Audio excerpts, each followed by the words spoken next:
నిర్ణయించగలుగుతామా అమ్మా? చెప్పండి ఒక మాట. నిర్ణయించగలుగుతామా మన భవిష్యత్తుని? మనం ఇలా ఉంటే క్రమశిక్షణ లోపించిన దగ్గర సనాతన వైభవం ఎప్పుడూ రాదు. మిత్రులారా, మీరు నన్ను కరెక్ట్ చేయవచ్చు. నేను ఎడ్యుకేటెడ్ని, MBA చేశాను. 2007 నిజాం కాలేజ్ నాది, హ్యాబిట్స్లో ఉంది కదా. కాబట్టి సాధు రూపాన్ని చూసే ముందు మన సంస్కారం చాలా ముఖ్యమైనది. బాగా గమనించాల్సిన ప్రశ్న. ఇంతవరకు 3-4 గంటల నుంచి మనం చేస్తున్న దాంట్లో మన యొక్క జాతి వైభవాన్ని మాట్లాడామే, కానీ భవిష్యత్తు ప్రణాళికలని ఎందుకు మనం మాట్లాడలేకపోయాం? మీకు తెలుసా అమ్మా, మన భవిష్యత్తు పిల్లలు, వారిని చెల్లాచెదరంగా పెట్టుకున్న మనము ఎట్టి పరిస్థితుల్లోనూ వైభవాన్ని తీసుకొచ్చుకోలేము. నేను చెప్పింది కరెక్టా కాదా? నేను చెప్పింది కరెక్టా కాదా అమ్మా? కనీసం తలలు పండమ్మా మా తల్లులారా. ఎక్కడ నుంచో మేము వచ్చాం, వర్షాలు అన్నీ దాటుకుంటూ మన భవిష్యత్తు పిల్లలు కదా, పిల్లలే కదమ్మా. మరి పిల్లలందరినీ మనం క్రమశిక్షణలో పెట్టుకొని ఇంతటి మహాసభని నిర్ణయించిన వాళ్ళందరికీ గౌరవం ఇవ్వాలి. గౌరవం ఇస్తేనే ఇక్కడికి వచ్చిన ప్రతి ఒక్క అనుభవము మన భవిష్యత్తుని కాపాడుకుంటూ ఉంటుంది. లేదనంటే ఇది ఖచ్చితంగా ఒక సభలాగే ఉంటుంది. ఇది సభ కాదు మన సనాతన వైభవం. ఇది సభ కాదు నా యొక్క స్త్రీ జాతికి గౌరవం. ఇది సభ కాదు భవిష్యత్తు ప్రణాళికలు నిర్ణయించబడిన యువతి యువకుల కళలు. మరి వారి అందరి యొక్క ఆలోచనలని చిన్న భిన్నం చేయడానికి అధికారం ఎవరిచ్చారమ్మా మనందరికీ? ఆలోచిస్తున్నారా? ఇది సభ అని చెప్పి వచ్చిన వాళ్ళందరికీ నమస్సుమాంజలి. ఇది సభ కాదమ్మా మా తల్లులారా. ఒక వీర వనితలు, వీరులు వారి యొక్క రక్తపు మాంసపు ముద్దలని దేశం కోసం ఎరవేసితే ఈ రోజు మనందరం ఇక్కడ చల్లటి గాలిని పీల్చుకుంటున్నాము. మీరు ఒప్పుకుంటారా? మీరు ఒప్పుకుంటారా? మన చరిత్ర రక్తంతో తడిసిందంటే మీరందరూ ఒప్పుకుంటారా? ఒప్పుకుంటారు కదా. మరి మనము ఈ రోజు ఇంతటి ప్రశాంతంగా కూర్చొని చెప్పుతున్న మాటలని చాలా వినసొంపుగా వింటే మరి నా భవిష్యత్తు మళ్ళీ రక్తపు అడుగులకు పోతుందా లేదా? మరి అలా పోనిస్తామా? శత్రువు పరివరలోనే ఎదురు చూస్తున్నాడు నా ఆడబిడ్డలని మానభంగాలు చేసుకుంటూ. ఆ పైశాచిక ఆనందానికి మనందరము అవకాశం ఇస్తామా? ఇవ్వకూడదు కదా. మరి ఇవ్వకూడప్పుడు ఈ రోజు మనం ఈ సభని అలంకరించాల్సిన పద్ధతి ఎలా ఉండాలి? ఒక్క మాట మాట్లాడాలన్నా మనకు భయం కావాలి. నా భారత జాతి ఎంత గొప్పది, నా జాతి యొక్క వైనము, నా రాతి, నా నీతి ఎంత గొప్పది అని చెప్పి మీరందరూ చెప్పుతూ మీ పిల్లలకి నేర్పియకపోతే మాలాంటి వాళ్ళు చెప్తే మారుతారంటారా అమ్మా? మొక్కై వంగనిది వ్రానై వంగునా, మొక్కై వంగనిది వ్రానై వంగునా. మరి పిల్లలని మీరందరూ తీర్చిదిద్దకపోతే ఒక సాధువు వచ్చినంత మాత్రాన ప్రణాళికలు నిర్ణయించబడతాయనంటే నమ్ముతారా తల్లి? పిల్లలని మార్చుకుందామా? ఆడపిల్లలని కాపాడుకుందామా? యువతీ యువకులని కాపాడుకుందామా? మన సనాతన ధర్మాన్ని కాపాడుకుందామా? మీరందరూ కాపాడుకుందామని అంటే నేను కొన్ని ముఖ్యమైన విషయాలు చెప్పి, ఇప్పటికే ఆలస్యమైంది కాబట్టి చాలా మందికి షుగర్లు, బీపీలు ఇంకేమేమి ఉన్నాయో కాబట్టి ఆకలి అక్కడ ఎదురు చూస్తూ ఉన్నది కాబట్టి చాలా తొందరగా ముగిస్తాను. మీరందరూ నేర్చుకోవాల్సిన ఒకే ఒక్క విషయం అమ్మా, విద్యా వ్యవస్థని అభివృద్ధి చేసే విధముగా వెళ్ళండి. లక్షల కోట్లు పెడితే చదువు రాదు తల్లి.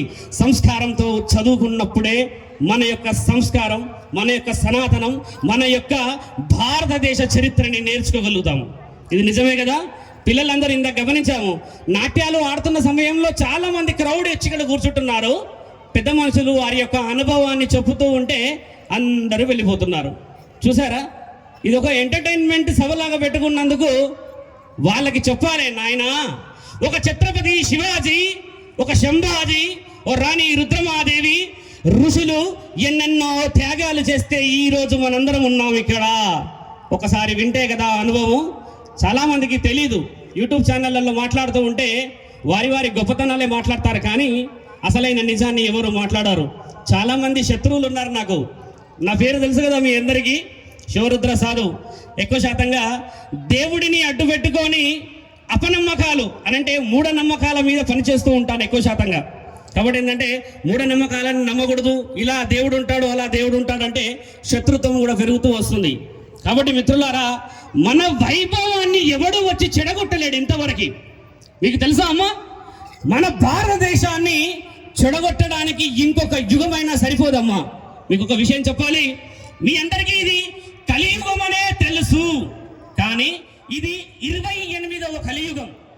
అంటే ఈ యుగము 28వసారి నడపబడుతుంది మహాముఖంటి ద్వారా. అంటే 27 సార్లు మీరందరూ, నేను, మనందరం ఈ భూమిలో కలిసిపోయి మరోసారి జన్మించి 28వ కలియుగములో ఉన్నాము. నేను చెప్పింది మీరు వెళ్ళి చూడవచ్చు. కాశీలో రాయబడుతుంది ప్రతి యుగానికి ఒకసారి. వాళ్ళు ఎంత బతుకుంటారో మీకు తెలుసు కదా. నాగసాధువులు, అఘోరాలు సుమారు 500 సంవత్సరాలు 300 సంవత్సరాలు బతికి ఉండేది ఎందుకు తెలుసా? పరమశివుడు ఎందుకు వాళ్ళని ఆ విధమైన జీవనాభివృద్ధికి ఒక అలవాటు చేస్తాడో తెలుసా అమ్మా? మనల్ని ప్రతి 100 సంవత్సరాలకు ఒకసారి మార్చడానికి, ప్రతి 100 సంవత్సరాలకు ఒక చరిత్ర రాయబడుతుంది. ఈరోజు ఆనందకరమైన విషయం ఏంటంటే ఆర్ఎస్ఎస్ కూడా 100 సంవత్సరాల చరిత్రని పునరుద్ధరణ చేస్తూ వస్తుంది. అంటే మనము చరిత్రలో ఉన్నట్టే కదా, మనం చరిత్రకారులమే కదా, మన చరిత్రని మనము తిరగ రాస్తున్న వాళ్ళమే కదా. అంటే మనము కారణ జన్ములమే. జై శ్రీరామ్, జై శ్రీరామ్. అయోధ్య మందిరానికి ఎంతమంది వెళ్ళారు ఈ 2-3 సంవత్సరాల్లో? చాలా మంది వెళ్ళారు కదా. అదే అయోధ్య మందిరంలో ఎంతమంది తలలు పగలాయో మీకు తెలుసా అమ్మా? మీకు తెలుసా? కళ్ళు లేని రామభద్రాచార్యులు చెప్పారంట, రామసేతు అక్కడికి వెళ్ళి చూడు, శ్రీలంకలో రాయబడి ఉంది అని అన్నాడు. చూసారా? కళ్ళు లేనివాడు అమ్మా ఇంత పెద్ద పెద్ద కళ్ళు వేసుకొని చూసుకున్న వాళ్ళకి లోకజ్ఞానాన్ని ఇస్తున్నాడు. మనకు లేదా లోకజ్ఞానం? కళ్ళు లేనివాడు రుజువు చేయాలా? ఇందాక స్వామి అన్నారు 92లో ఒక విషయం జరిగింది అని అన్నారు కదా. ఆ మధ్యకాలంలో జరిగిన దాంట్లో చెప్తున్నాం. ఒక వ్యక్తికి కళ్ళు లేని వాడికి అంత జ్ఞానాన్ని పరమాత్ముడిస్తే అన్ని అవయవాలు స్వయంగా పనిచేస్తున్నాం మనందరికీ ఎంత జ్ఞానం ఉందమ్మా? ఆ జ్ఞానాన్ని బయటికి తీయమా? ఆ జ్ఞానాన్ని బయటికి తీయలేరా? మీ పిల్లలను ఎందుకు అంత విచ్చలవిడితనంగా వదిలేస్తున్నారమ్మా? సభా మర్యాద అని ఎందుకు అంటున్నానంటే, పిలిచి ముఖ్య అతిథి యొక్క సందేశము ఇస్తున్నాను అని నేను అనుకోవట్లేదు. ఇదేమిటంటే ప్రతి ఆడబిడ్డ భవిష్యత్తు, ప్రతి చిన్న చిన్న యువతీ యువకుల భవిష్యత్తు. మరి భవిష్యత్తు చెప్పడానికి నాకు హక్కు ఉందా లేదా? నాకు హక్కు ఉన్నది కదా. మరి నా హక్కుని ఏ విధమైన వైభవంతో కాపాడుకోవాలి? ఇప్పుడు మన వైభవం అంటే ఏమిటో తెలుసా అమ్మా? ఆడపిల్లలని కాపాడుకోలేక కుటుంబం చిన్నాభిన్నమై చచ్చిపోతున్నామమ్మా ఒకళ్ళొకళ్ళం. దానికి కారణం ఏందో తెలుసా? దానికి కారణం ఏందో తెలుసా అమ్మా? కామం. కామం అంటే ఎలా ఉండాలనేది చీకట్లో చేయండి రా మహానుభావులారా అంటే వెలుగులో చేసేసి మద్యాన్ని సేవించేసి చదువుకున్న వాళ్ళు కూడా ఈ రోజులలో మానభంగాలు చేస్తున్నారంటే జ్ఞానం ఎక్కడున్నది? జ్ఞానం ఉన్నదా మనకి? జ్ఞానం ఉన్నదా? Very well educated persons only doing harassments. అర్థమైందా? చదువుకున్న వాళ్ళే ఈ రోజుల్లో చాలా తప్పులు చేస్తున్నారు. అంటే సంస్కారం లోపించింది అని అర్థము. మరి సంస్కారం ఎవరు నేర్పించాలి మన పిల్లలకి? నేర్పించగలవా అమ్మా? ఒక మాట, అతి ఉత్సాహం అని కాదు. ఒకసారి గర్భాన్ని దాల్చిన స్త్రీ బిడ్డకి జన్మించిన తర్వాత 6 నెలల వరకు కేవలము ఆ కారమే తింటుంది. మీ అందరికీ తెలుసు అనుకుంటాను, ఎందుకంటే ఒళ్ళు పచ్చిగా ఉంటుంది అని చెప్పేసి ఆ కేవలం కారాన్నే తినిపిస్తారు. కానీ బిడ్డకు మాత్రం కమ్మటి పాలు ఇస్తుంది కదమ్మా. కమ్మటి పాలు తిన్న పిల్లలని ఒక్కసారన్నా మీరు చెప్పరా అమ్మా? నా రక్తపు మాంసపు ముద్దలని ఎరగా వేసి బిడ్డ నీకు పాలు అందిస్తే ఈ రోజు నీవు వెళ్ళి స్త్రీల యొక్క రొమ్ముల మీద తంతున్నావేమిరా అని మీరు చెప్పలేరా అమ్మా? గారాభం చేసి, అతి గారాభం చేసి ఈరోజు ఆ రోజే చెప్పాడు తండ్రి శ్రీకృష్ణ మహానీయుడు అర్జునుడికి చెప్పిన మహామాట, అతి గారాభం కలియుగాన్ని ముంచబోతుంది అని. అతి గారాభమే కదా ఈరోజు చేస్తుంది పిల్లల విషయంలో. మనము చదువుకుంటారు, సంస్కారం ఉండదు, బాగా తెలివి ఉంటుంది, కానీ అసలైన పరిజ్ఞానం మన యొక్క ఇంటిని కాపాడుకోవాలని ఎవరికీ తెలియదు. మరి ఇల్లు కాపాడుకోలేని మనం సమాజాన్ని ఉద్ధరించడం బయలుదేరేమా ఈరోజు మనం? నిజమా అమ్మ? అలా బయలుదేరుతామా?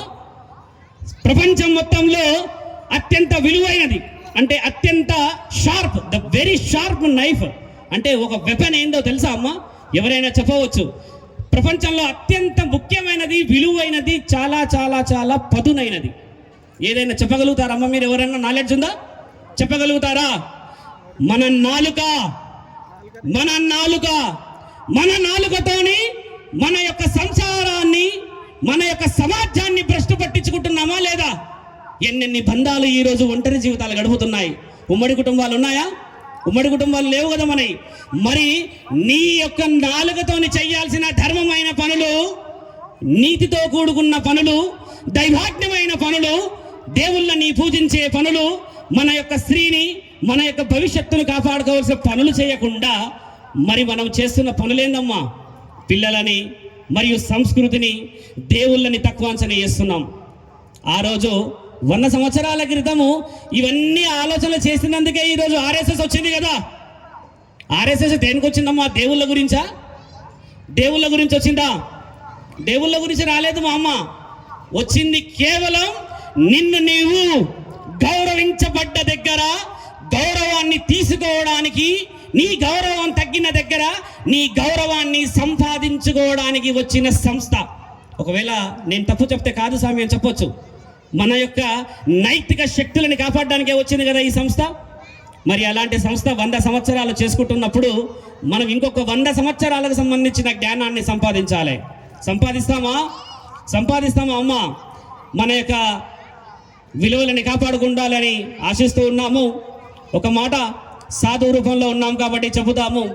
జై శ్రీరామ్ అంటున్న ఈ నాలుగుతోనే చాలా ప్రశాంతమైన వాతావరణంలో ఉండాలి మనం. ఎవడైనా కాదు కుదరదని చెప్పేసి మన ముందు విర్రవీగితే 3 సార్ల హర హర హర తల తెగి కింద పడాలనేది నాగసాధువుల ప్రతిజ్ఞ.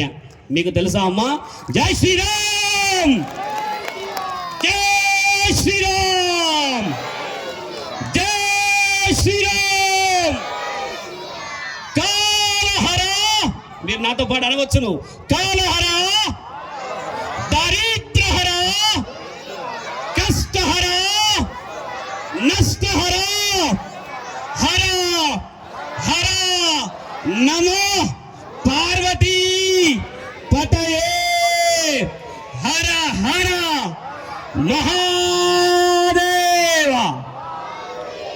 అవకాశాన్ని సద్వినియోగం చేసుకొని మరోసారి మనందరం తప్పులు చేయకుండా పిల్లలకి మంచి వైనాన్ని, మంచి రీతి, మన యొక్క సంస్కృతిని గొప్పగా కాపాడుకునే అంశాలపైన మనం మాట్లాడాల్సిందిగా, ఇలాంటి సమావేశాలని మనం ఇంకో 1000 సంవత్సరాలు కూడా చేసుకొని విజయోత్సవాల విధంగా ముందుకు వెళ్ళే విధముగా ముందుకు వెళ్ళాలని ఆశిస్తూ, చూడండి ఇదే వచ్చిన సమస్య.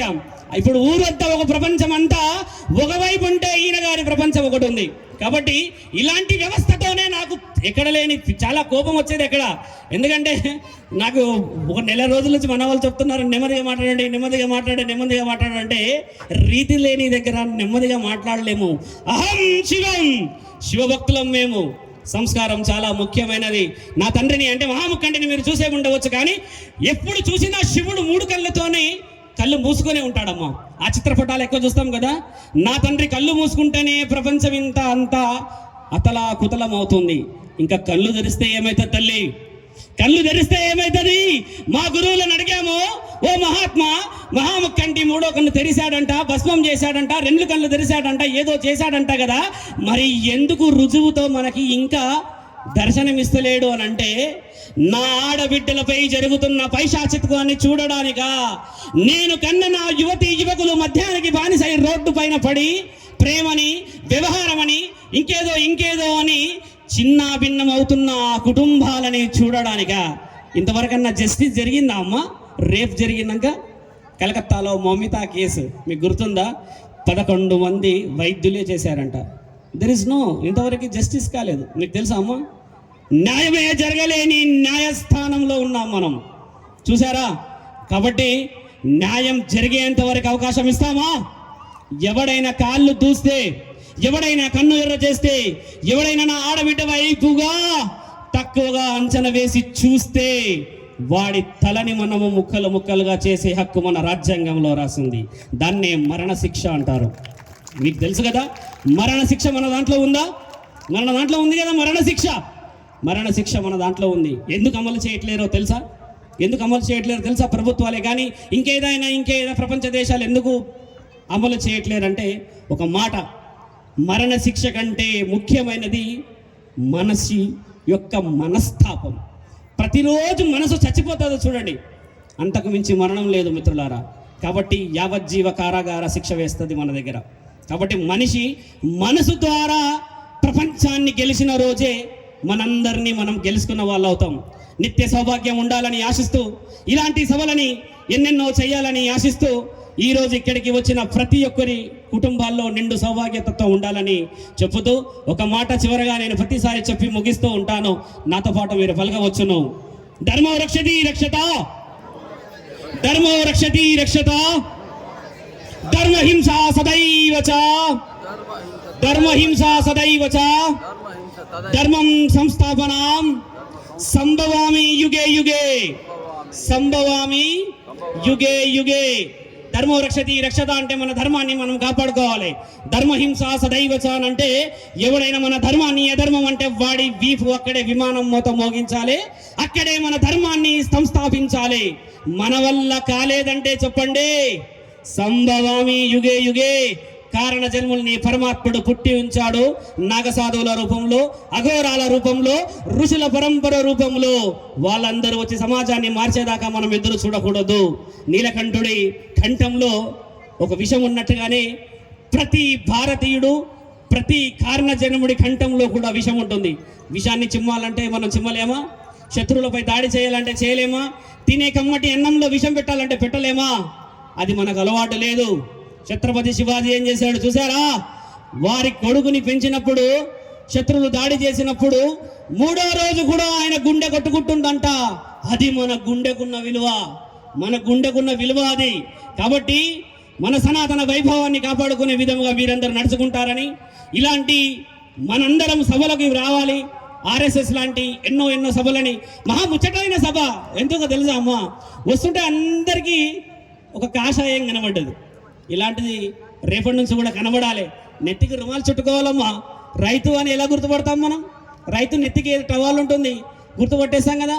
మరి మనం హిందూ అని, వీడు కొతమ సింహం అని ఎలా తెలవాలని అంటే కాషాయం ఎక్కడైనా శరీరంలో కనబడాలి. కనబడే విధంగా ఉందామా? ఉంటారు కదా. ఆశ్చర్యంగా అయితే లేదనుకుంటున్నాను.